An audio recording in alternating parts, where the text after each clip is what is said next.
guys, I'm Ebony Evaughn. Welcome to my channel. Today we're going to do a tier ranking video. I'm going to rank every single email service provider I've ever tried from best to worst, so you can see exactly my thoughts and opinions on what I think is the best email service provider and the worst.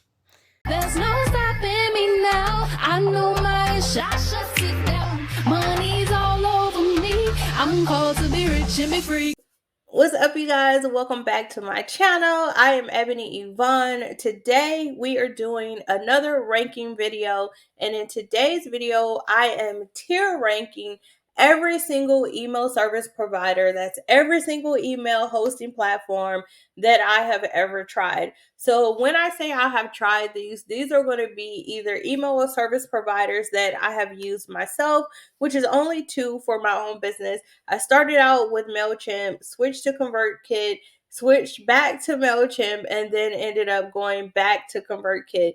But in addition to me using MailChimp and ConvertKit in my own business, I also do a lot of email management for a lot of my clients, which is the reason why I've actually had access to some of the other email service providers that I'm going to rank today. And so these are going to be Constant Contact, ActiveCampaign, Flodesk, 𝗪𝗁𝗪𝗀𝗪𝗀, and Klaviyo. And I think that's all of them. I feel like I'm missing one, but if I am missing one, it was also trash, okay? Because I don't even remember. But in order to rank these, I'm going to be ranking them based on a couple of different factors. Number one, I want to say that I am not going to be basing any of my rankings solely on price, because when it comes to choosing email service providers, a lot of times people would go with a particular email platform over another just because it is at a lower cost. And I tell people all the time, sometimes it is worth the investment to pay for a program or a service that may actually be more beneficial for your business and your specific business needs, that will justify you actually paying more money. And that is essentially why I ended up switching to ConvertKit. When I was with MailChimp, I'm not for sure what the pricing structure is now, but it was free for like your first, I want to say 2,000 subscribers. And then once I outgrew those 2,000 subscribers, I had to start paying $10 a month. It was not that much, right? But with that, I was like, MailChimp ain't even all of that. So if I'm going to have to pay for something, I'm going to pay for something that is actually going to suit my needs. So I actually ended up paying for, at the time, ConvertKit was $29 per month, I think. And so I actually ended up paying $19 more per month versus if I would have stayed with MailChimp. But based on what I was getting with ConvertKit, I was able to justify that price difference, and I wanted to go with the email platform that was going to produce the best results for my business needs, okay? So in these rankings, I'm not going to include price in my evaluation. I am going to be going on my experience as far as ease of use, how easy it is for you to actually create and send email campaigns. I'm also going to be leveraging how it looks for your subscribers. So when your users receive emails, whether it's on their desktop or if it's the mobile app, how it actually looks to your clients. I'm going to also consider some other metrics, such as when it comes to setting up email automations and funnels and things of that nature, as well as deliverability. And so a lot of these platforms, some are better than other. So as we go through, I will explain some of those core factors that impact the rating that I'm giving each individual email service provider. Okay, so let's go ahead and jump right in, and I'm going to go in the order for which they are at the bottom. I'll try to remember to add timestamps, so if you're using a particular email service provider or you're thinking about using it and you want to jump specifically to that evaluation, that rating, you are free to do so. But let's jump in with MailChimp. Okay, so again, I personally use MailChimp for myself. This was the very first email service provider that I ever used as an entrepreneur, as a business owner. And I basically use it because At the time, it was free for, I think, you up to your first 2,000 subscribers, and then you could send up to 10,000 emails per month. And so I used it because it was free. And in my experience at using MailChimp, one thing that I realized fairly quickly was sometimes my email deliverability was not that great. And I noticed that sometimes my emails would go to spam or junk for Gmail and Yahoo email recipients. And in addition to that, when it came to the statistics that were available within MailChimp, it wasn't really that robust.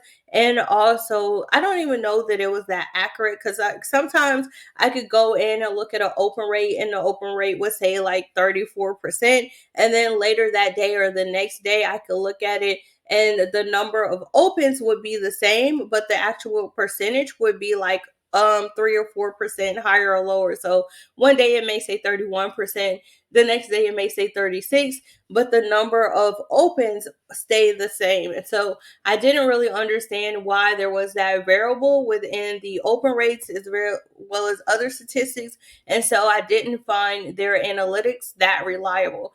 But for an overall rating, I am going to rate MailChimp as pretty good. So over the years, MailChimp has gotten a lot better, but there's still a lot of room for improvement for how it could become even better than what it is right now, especially when it comes to deliverability and also when it comes to analytics and tracking tools. But we're going to give it a 4. All right, the next tool that we have is ConvertKit. This is what I am currently using now when it comes to email marketing. And one of the main reasons so I told you in the beginning that I was on MailChimp, I switched to ConvertKit, and I switched back to MailChimp, and then I switched back to ConvertKit again. And so when I made my first switch to ConvertKit, one of the biggest cons or drawbacks that I had with ConvertKit was it was very simplistic, and at the time there was only 3 email templates that you could choose from. It was like classic, modern, and I think HTML maybe. But it was very simplistic, right? You only had those options. You couldn't add a lot of bells and whistles to the emails. And within MailChimp, I pretty much had a different template for every type of email that I sent in my business. So if I was sending a newsletter, I had a template for newsletters. If I was sending a sales promotion, I had a template for sales promos. If I was sending a blog post or a video, I had templates specific for that. If it was a flash sale, I had templates specific to that. And even though my branding was cohesive and consistent throughout all those emails, having the different templates, I feel like I could add like personality, my brand voice, and just a little bit more pizzazz to my emails, just because of the layout, and like each email had its own theme. And so when I went to ConvertKit and I only had those 3 options, I was like, your girl's going back to MailChimp. And so I went back to MailChimp, and this is while it was still free. So I had less than 2,000 subscribers at that time, and I went back to MailChimp. And then eventually on MailChimp, when I had to pay for my email list, I got over 2,000 subscribers. I was like, you know what? Let me go back to ConvertKit. So I went back to ConvertKit. I was sending those simple, basic emails with the 3 little options. And then I want to say around like 2018, 2019, ConvertKit actually started implementing more templates. They implemented more customization, so you can add that styling and personalization to your emails like you could in other email service providers. But one of the key reasons why I also ended up switching back to ConvertKit was a lot more robust when it came to analytics, deliverability, as well as being able to set up visual automations and to have a lot of emails that kind of work on autopilot. So within ConvertKit, in order to set up email automations and visualizations, it's very easy. It's a lot of drag and drop, selecting, choosing your tags, choosing what actions you want to do. The entire process of setting up your email automations is very simple. And then when it comes to sending your one-off email campaigns, it is really simple and straightforward as well. And so for those reasons, I am going to rate ConvertKit as a 5. Now, even though I'm rating this a 5, there are some things about ConvertKit that could be better. And I've talked about some of those things in other videos when it comes to like how you unsubscribe people in ConvertKit and things like that. But, you know, one thing that I do love about ConvertKit is most of the time when I contact customer support or if I ask a question, even if they don't have a particular feature that I'm looking for, they will give me a workaround for how I can accomplish whatever that task is or the goal or action step that I reach out to them for. So I'm going to rank them 5, world class. But please, ConvertKit, you know, y'all can take some of my ideas and implement them as well. Okay, so let's get into the next email marketing platform, which is going to be Constant Contact. And I have not used Constant Contact for my own business, but I have had maybe 3 or 4 clients who use Constant Contact. And of all of these, well, no, it's not my least favorite. You'll find out what my least favorite is in a second. But Constant Contact is definitely probably my second to least favorite email service provider that I have used. And that is because when it comes to sending emails, when it comes to setting up automations, it is a lot of manual work up front. And that is something that I do not enjoy. Like, and I do not enjoy it to the point to where, like, when I do email management, I do a lot of email setups. So I will help people set up their email service provider from scratch. And a lot of times I do a lot of migrations where someone may be on one particular email service provider and they want to migrate to another one. And if they are migrating to or from Constant Contact, I charge an extra $100 up front just because it does require a lot of manual additional work that you don't see in other email service providers. Something else that I don't like about Constant Contact is how they actually set up the audiences. So when you create segments and when you're creating lists, it can be a little challenging. So you have to be really strategic with how you set your list up in order to make your workflows and your automations make sense and really work the way you want them to work. So with all of that being said, I am going to rate Constant Contact as I guess even though it's a lot of manual work up front, once you do get your automation set up, and even for one-off email campaigns, if you can set up templates, you know, it's going to be a lot of work up front to create those templates, get them set up.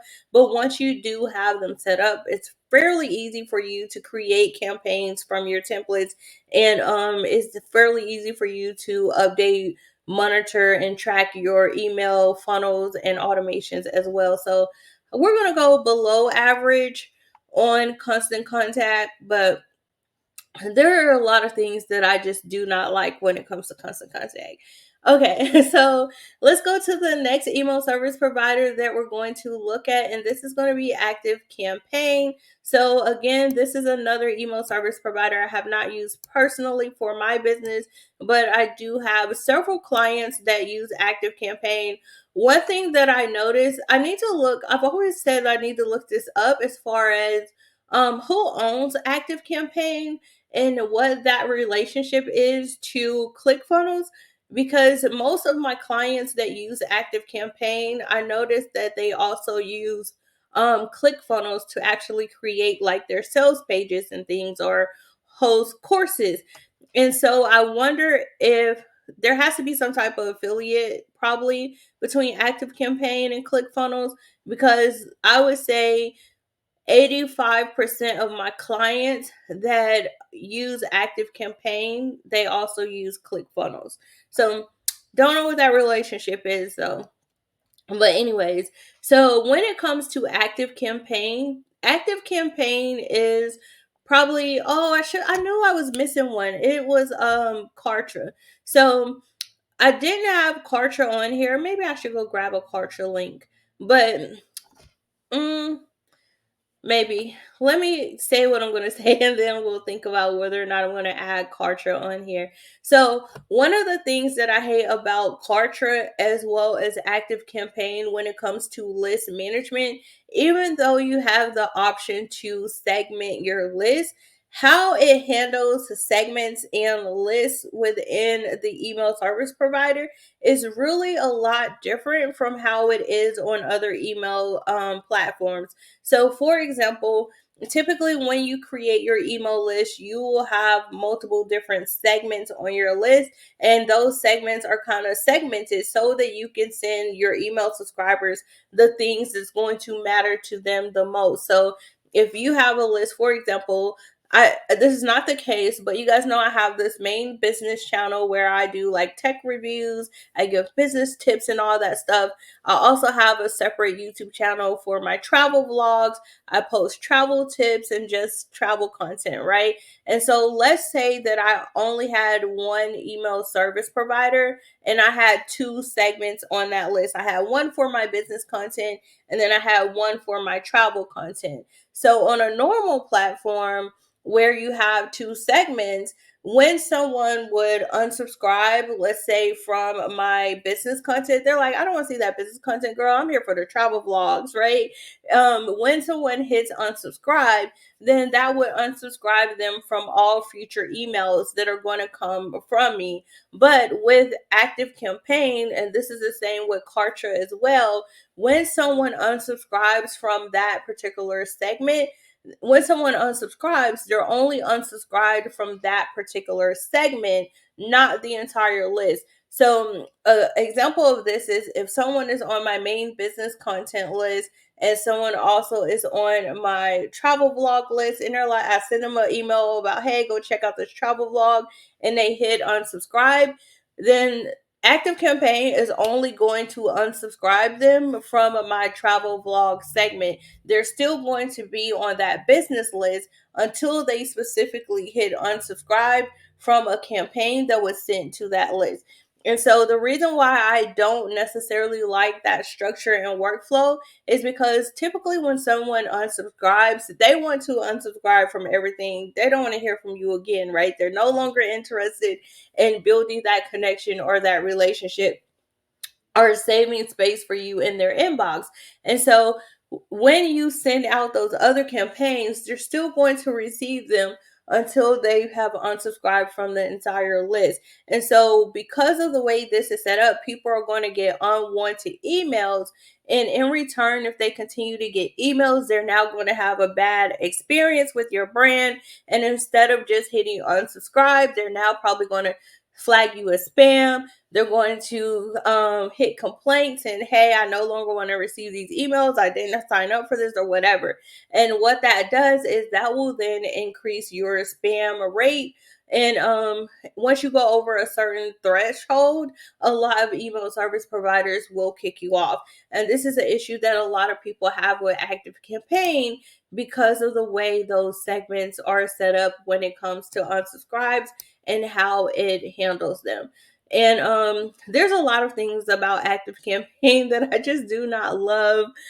There's a lot of manual work involved, not as much as with Constant Contact, but it does take a lot to get your list up and running, to set up your automations, set up your segments, and get everything done the way that you want it. But overall, I'm going to say that I'm going to put ActiveCampaign as trash. I don't like it at all. we're going to put that as trash. All right, so let's go to the next one, which is going to be Flodesk. So listen, I have had a lot of clients that are on Flodesk that end up transitioning to other platforms. And they're always so sad to leave. And I'm always sad that they're leaving as well, but I understand. And that is because one of the things that Flodesk does very, very, very well is when it comes to creating aesthetic emails. So if you've ever had a brand send you emails from Flodesk, I guarantee you've probably like, oh, I wonder what this email came from, because the emails are beautiful. Okay, the templates that are available are beautiful, and it is not surprising to me because Flodesk is a great email service provider if you specifically are a service provider in the creative space. So photographers, web designers, graphic designers, where you're sending mostly one-off emails to clients. Maybe you have funnels for the client onboarding process, but you don't really do a lot of automations outside of that.